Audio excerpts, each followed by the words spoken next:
try and answer a question which a lot of people don't ask about their careers, which is, what do you want your job to do for you? What sort of lifestyle do you want it to enable for you? If you're looking to leave the 9-to-5 and elevate your side hustle, the Hustle the Day podcast is the podcast for you. Your host, Trent Bray, left the 9-to-5 grind behind and is helping others do the same and focus on the future. Hear from others who have done it and how they did it. Jump in as we talk entrepreneurship, mindset, and strategy.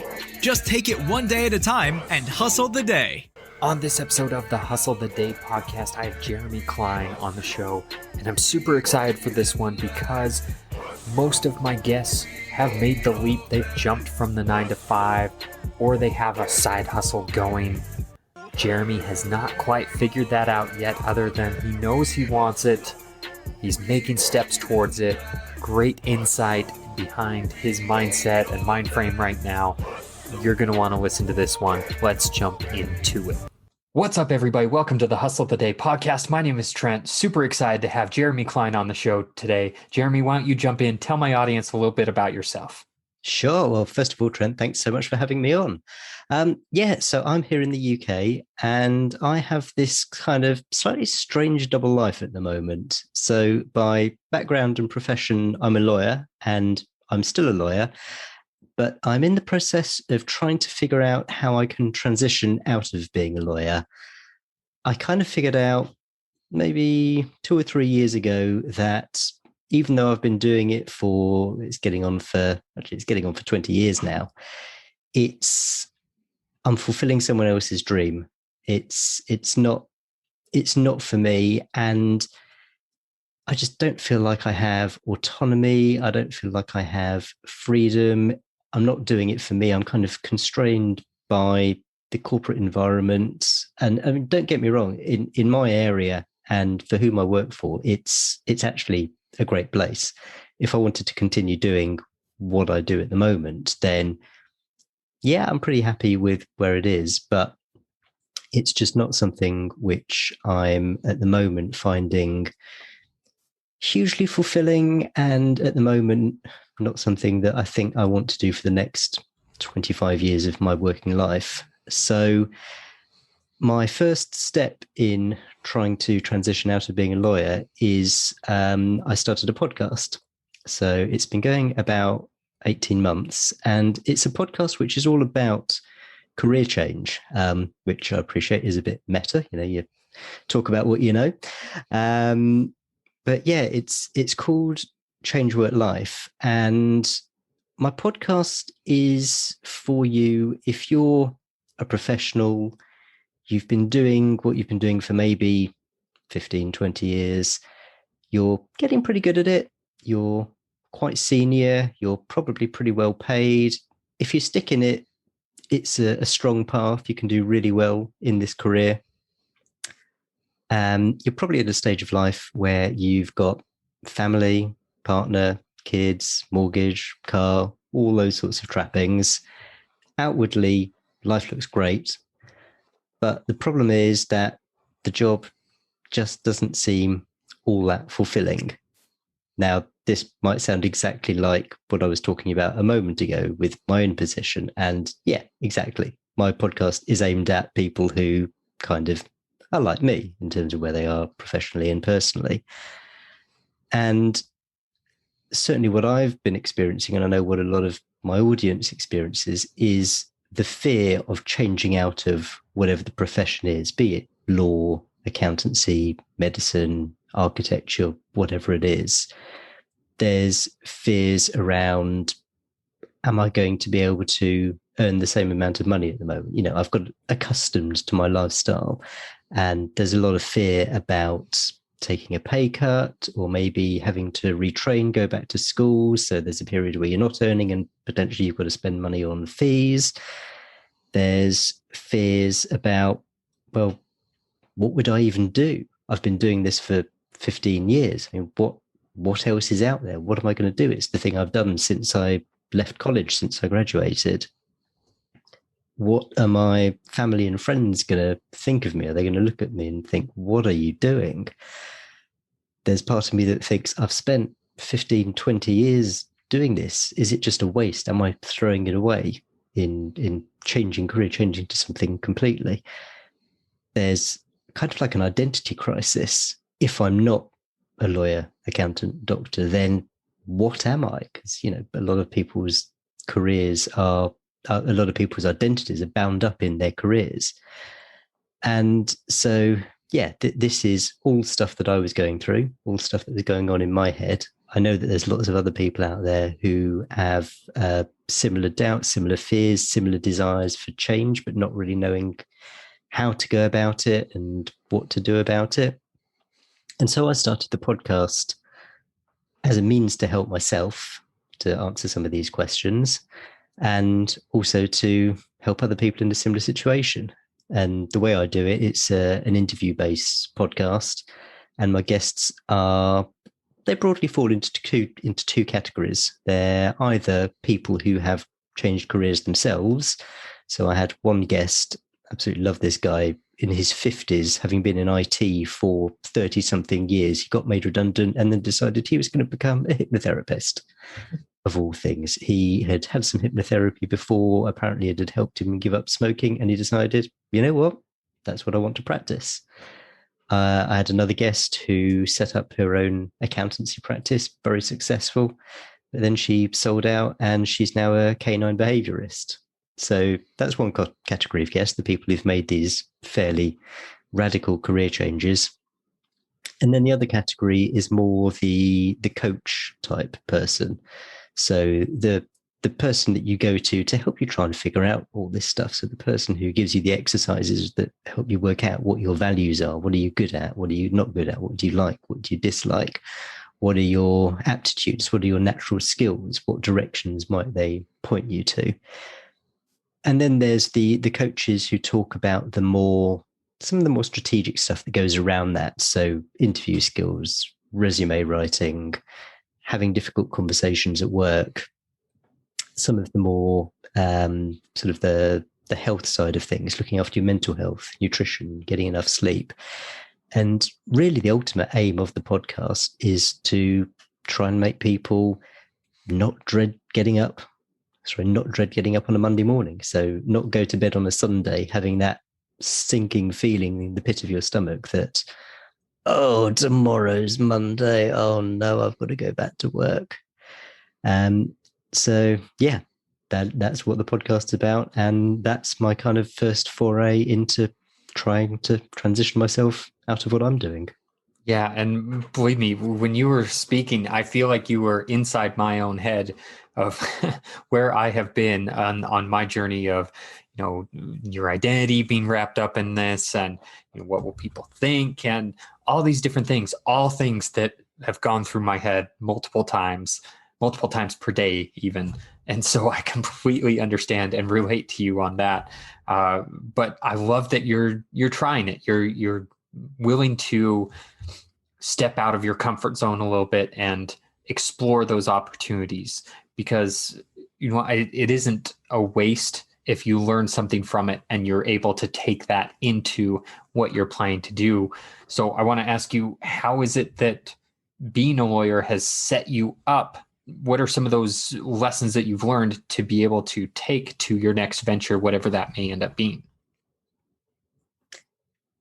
Yeah, I mean, you certainly do pick up lots of useful skills as a lawyer. I mean, knowing the law is probably pretty low down on the list. I mean, you have to know enough to spot things, but a lot of what I do is research. So, that's one good thing. I am pretty good at doing research, which means when it comes to trying to figure out, so how do I record a podcast? How do I edit a podcast?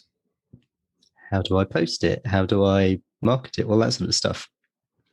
I'm pretty good at, asking Google the right questions and getting to that place, and taking the information in and synthesizing it and turning it into something useful. You've got to be pretty organized depending on what line of law you're in, but certainly in what I do, I'm often involved in these kind of big transactional things where there's a whole series of steps, and one of the things that I've had to learn to do as a lawyer is to literally take that project and break it into a small series of steps, really getting quite granular. And again, that's something which has really helped with the podcasting, because there are a lot of processes that you have to go through. And I'm learning ways to avoid reinventing the wheel. So sort of setting up my own processes so that I know what I'm doing. I've been trying to get into the habit of effectively writing my own standard operating procedures. So when I'm posting an episode, this is what I do, because I do the same thing every time. Or when I'm doing audiograms, this is what I do, because I do it every time.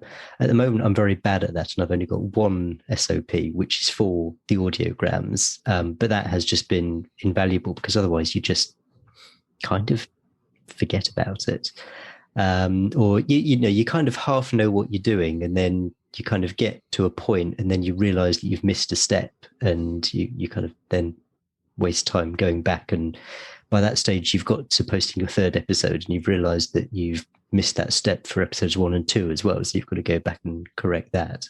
And I guess it's also helped me with the interview skills. I think I'm naturally quite curious about people anyway, and really enjoy talking to people. But as a lawyer, when you're client facing, then you've got to be able to draw out what it is. What is it that the person you're talking to needs help with? So you've got to, occasionally you've got to dance around it and just make sure that you understand not just what they think the issue is, but what the actual issue is, or what the pitfalls might be around what it is they're trying to achieve. And I think that's probably helped me with the interview skills, just because it means that I'm much more willing, when I hear an interesting point, to go, okay, so tell me more about that, and dive into things. And if a guest says something which I think is potentially open to challenge, then I can go, okay, can I just press you on that point and go into it a little bit? Yeah, no, I can definitely see how those skills that you've picked up translate well to what you're wanting to do next. And you've dipped your toes in. You've been doing this podcast now for over a year, which congratulations, first of all. But I want to ask you, how has starting this podcast affected your decision to leave the day job? You started this Change Work Life podcast, but you did it to kind of see if there's something else out there for you. And now, having done it for over a year, how has that changed your outlook? Yeah, that's a really good question. I guess I started the podcast partly to find out the answer to these questions, but also because I really had in mind that I wanted to start something of my own, effectively my own business. And I'd had various ideas, things that I could do, which were largely around problems that I was facing myself. And at the time, I thought, yes, it is definitely possible to make money from podcasting. I still think it is possible to make money from podcasting, but I think it's an awful lot harder than I first thought when I decided to go down this road.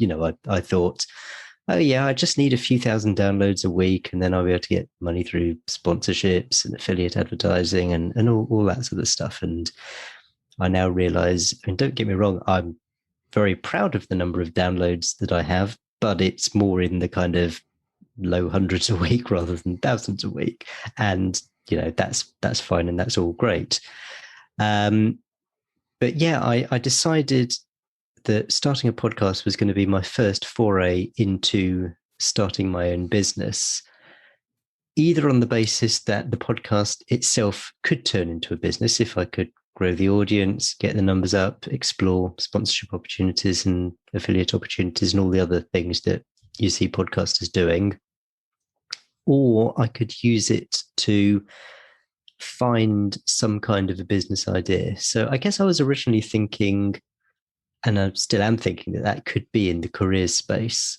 So I'm starting to build an email list, and I'm going to go out to my audience in the not too distant future and ask them, so what problems are you facing at the moment? And hopefully learn from that what the biggest issues people have in terms of their job satisfaction and careers, those issues are at the moment, and think about what solutions I might be able to offer, whether it's me personally or whether it's through relationships with other people, other career coaches, that kind of thing.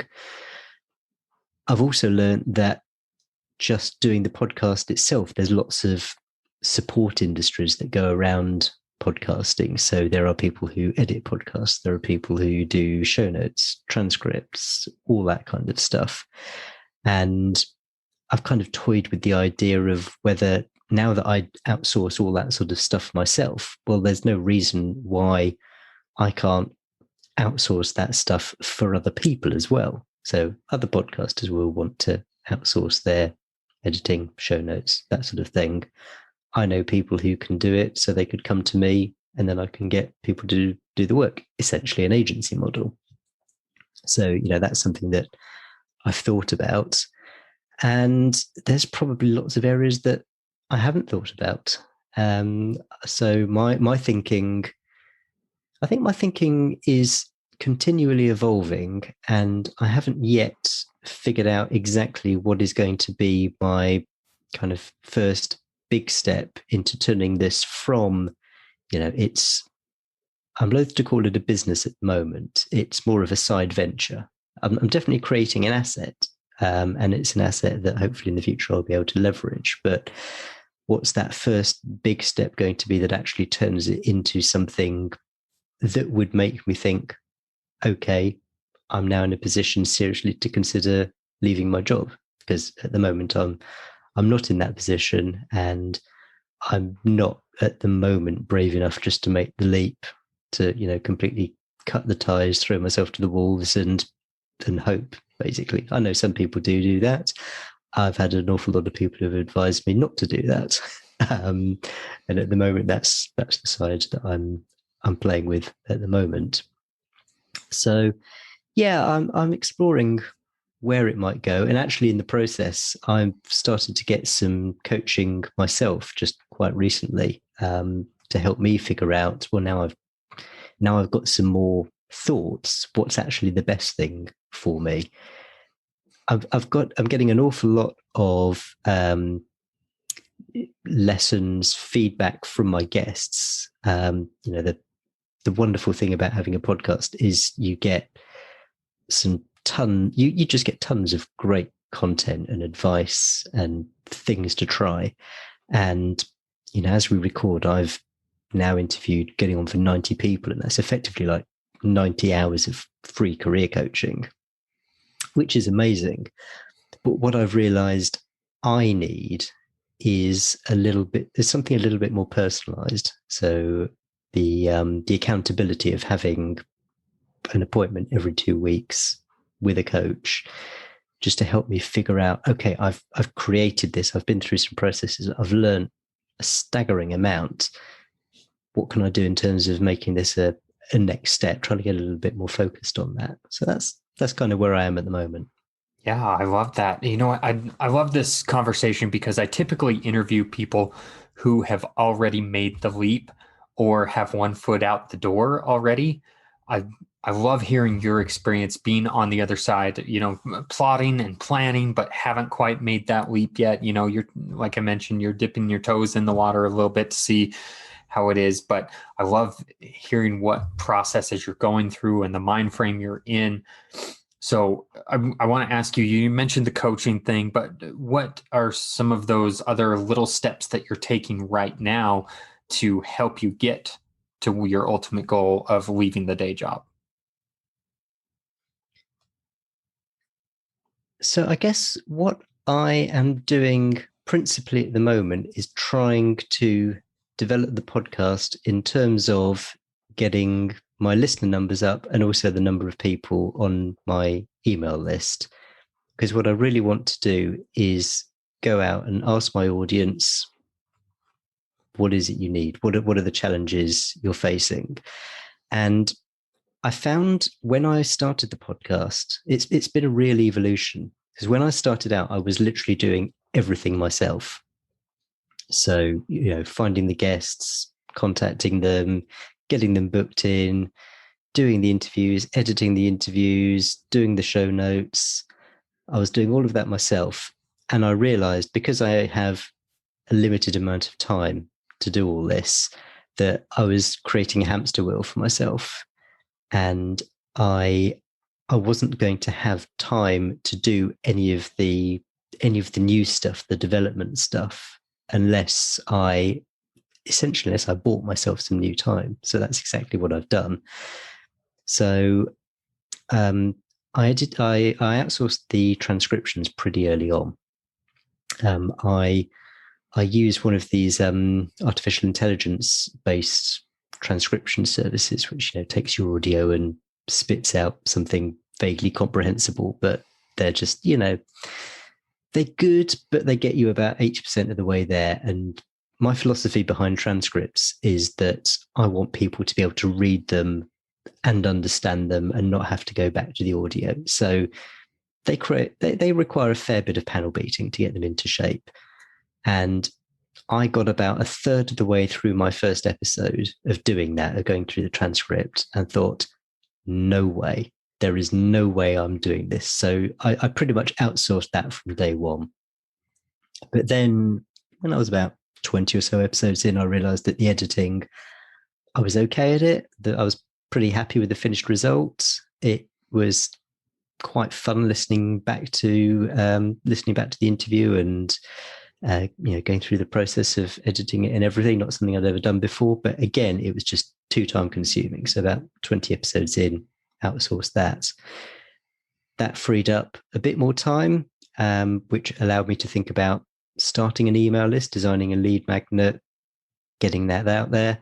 And then once I started an email list, realizing that I had to send some emails to these people just to keep them interested. So I do a weekly email newsletter, and I realized, okay, there's something else I need to outsource. What's that going to be next? That's going to be the show notes. So started outsourcing that, 6 months ago or so. And all this sort of refining the process and working out what I can outsource has freed up a bit more time so that I can start to focus more on building my list and building my audience. And part of my strategy of building my audience is appearing on very fine podcasts such as yourself, in the hope that some of your audience thinks, hey, Trent's podcast is absolutely brilliant.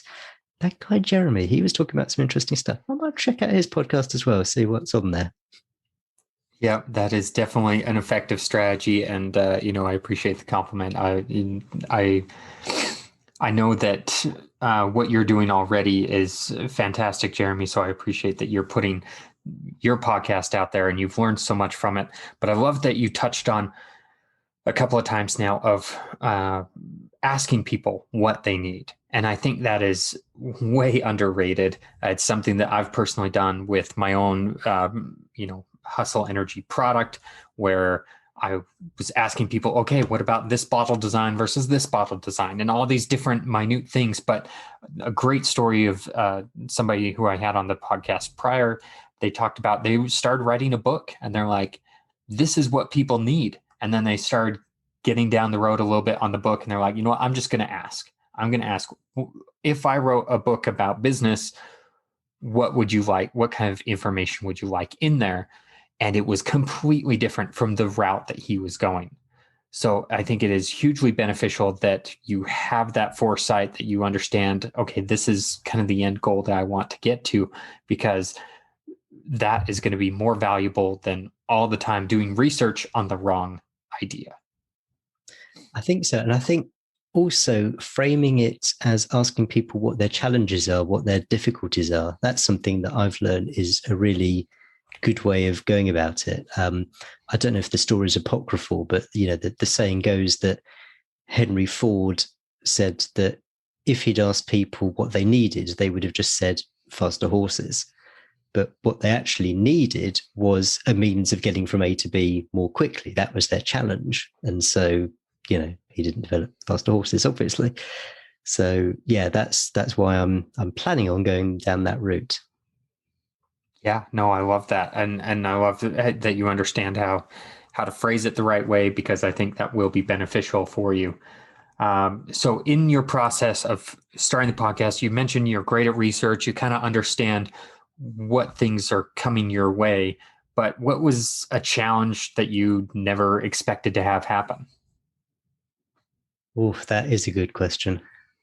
I didn't. I think when I first had the idea and when I started, I underappreciated how difficult it was going to be to build up the audience. And that was completely naive. And now I look back on it, I can't believe that I was so naive, because I started literally from a standing start. I had no list, no people who knew me as a podcaster or anything like this.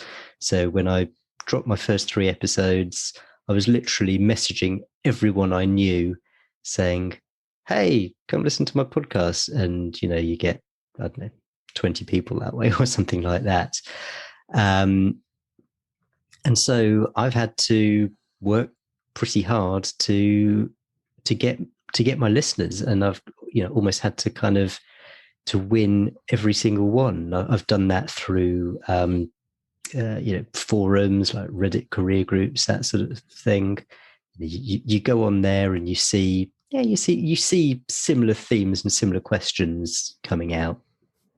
They're often framed different ways, but they're kind of, a lot of them are all about the same thing, which is great because it gives me ideas for what things people want answers to, and so things I can cover on the podcast. And then when I've got those episodes, I can go, okay, well, here's some ideas, and if you're interested in going into it a bit more further, then here's a link to a podcast episode which might be useful. And that's kind of slowly causing people to subscribe and get myself listeners, but boy, is it a slow process. And I think that's the thing I just hadn't appreciated from the start, just how much of a grind that is. Yeah, you're preaching to the choir here. Yeah, that is definitely something that I don't think I thought I underestimated it. Initially, it's like, okay, this is going to take some work. It's going to take some time. It's going to take some effort. But again, you don't necessarily realize the effort that it really does take.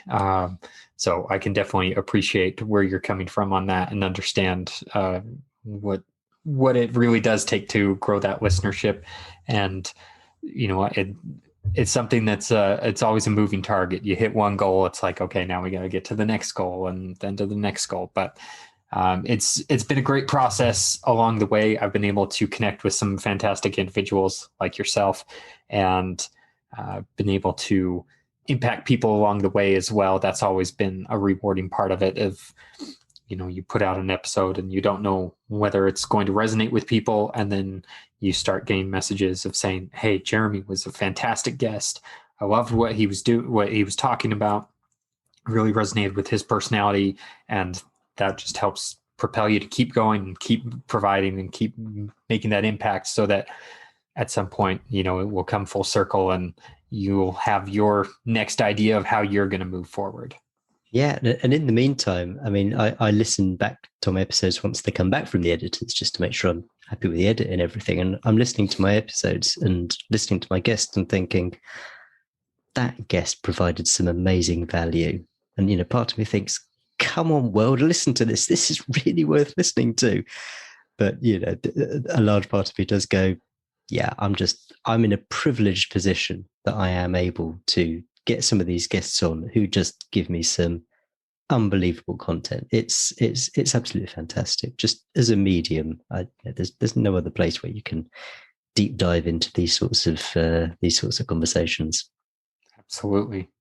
So a word that has been very popularized, but I feel like the phrasing of it or the description of it has changed, is the word hustle. And since this is the Hustle of the Day podcast, I want to ask you, what is your personal definition of the word hustle? I think it really chimes back to what I was saying about getting listeners and how I get listeners. I see hustling as basically going out and having to win every single listener or client or whoever it might be individually. So it's, when you've got an idea, but you don't yet have a market for it, you are contacting individuals and saying, Hey, are you interested in this? Move on to the next one. Hey, are you interested in this? You're literally having to, I suppose I'm saying you have to fight, but that's kind of a bit of a negative way of putting it. But you're having to work hard to get each and every single one of your first customer stroke listeners stroke readers stroke whatever it might be. That's to me what hustling is. They say you can hustle your way to a six-figure income. So you can get to that stage by doing that, by going out and reaching out to people individually. But then I think if you want to go beyond that, that's where you have to have a reputation and a sales team and that sort of stuff. Yeah, no, I completely agree. Sometimes people think, how can I impact 100 people today? Start with the one.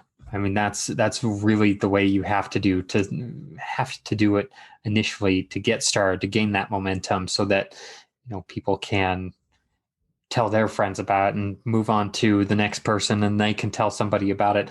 You just always have to start with that one. If you can impact one person a day, that will eventually grow to something much bigger and have that compound effect over time. So I definitely think you're going the right route. The compound effect hasn't quite caught up to you yet, but it will get there. I hope so. I mean, that is one of the downsides of podcasting that I hadn't really appreciated sort of at the beginning, is that it can feel like you're shouting very loudly and you've no idea whether anyone's listening. Because you might get occasional messages from people, but for the most part, people don't get in touch. So you've kind of no idea really what impact you're having on people. So when I get to the stage, or when people do write back to me and say, "Oh yeah, that was really useful," it's worth so much, but it's pretty infrequent. Yeah, no, I understand. I have had those occasions where somebody who isn't in the entrepreneurship space that has gotten value out of the podcast, and they'll come up to me randomly and be like, "Oh, hey, I listened to this episode. It was great. I loved what they were talking about." It's like, great. I had no idea. But so if we've learned anything from this, reach out to Jeremy, tell him he's doing a great job, because he is. Thank you. I appreciate that. Knowing from the other side of things, I understand how much time and effort you put into this. So you're doing a great thing. Make sure to check out Change Work Life, your podcast. But I don't want to take too much of your time, Jeremy. So I want to ask you one final question, and then I'll give you a chance to plug where people can best find you. But I want to ask you, personal or business, what is it that excites you about the future? I think what excites me most actually is, and this is very broad, but technological innovation. There's so much stuff going on at the moment. I mean, if you just think about if the pandemic had hit even 5 years ago, business would not have been able to carry on the way it has. I mean, people complain about Zoom fatigue and all that sort of stuff, but technologically, we're in a place where I have been able to work from home almost as well as I was in the office. I mean, sure, you miss seeing your colleagues, those moments where you just happen to be having a conversation, something comes out of it which you don't get from not being in the office. But technology has enabled us to do a heck of a lot now that we wouldn't have been able to do had the pandemic hit 5 or 10 years ago. I'm very optimistic about the role that technology can play in our lives now and in the future. Yeah, I totally understand. I think technology has made so much of our lives easier over the last year, otherwise, compared to what it could have been. Like you mentioned, even 5 years ago, the atmosphere would look completely different than it did this past year. So I completely agree. Technology is a great thing to look forward to and how it's going to benefit our lives in the future. But I want to give you, first of all, I want to say thank you for taking time out of your day, Jeremy, for speaking to my audience and providing such tremendous value. But I want to give you a chance to plug where people can best find more information about you and to connect with you online. Yeah, absolutely. So best place to find me is on my website. It's changeworklife.com. So Changeworklife, it's all one word, changeworklife.com. There's links there where you can find me on Facebook, Instagram, and on Twitter. There's a contact form there. I would absolutely love to hear from you. And if anyone's interested in a couple of exercises, if you're one of these people that I described at the top of the show, someone who's thinking about change, but really you just have no idea where to start, then I've got a couple of exercises on my website, which will give you a starting point, really. The first one is all about figuring out what you like, what you don't like, what you're good at. And then the second one is to try and answer a question which a lot of people don't ask about their careers, which is, what do you want your job to do for you? What sort of lifestyle do you want it to enable for you? And so the second exercise is really about drawing out what does your ideal life look like? What in 5 years' time do you want to be able to say? If someone asks you how's things and you say couldn't be better, what does that look like? So the second exercise is really about drawing that out.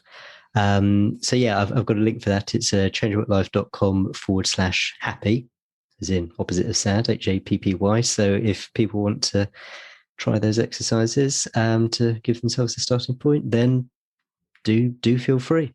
I hope it'll be useful. Perfect. Well, I'll make sure to include links in the show description so that people can just click on those and connect with you. But I know I've gotten a ton of value out of this, so I know my audience has gotten value out of this. So I encourage you all to get out there and hustle the day. Hey everybody, thank you for watching this video all the way through here on YouTube. One thing that would help us out tremendously to share this value with more people is if you subscribe to the channel, like the video, make a comment, share it with others, click that bell notification to say, hey, I want to see more videos like this. That would tremendously help us out, and I would sincerely appreciate it if you did that. Thank you again for watching.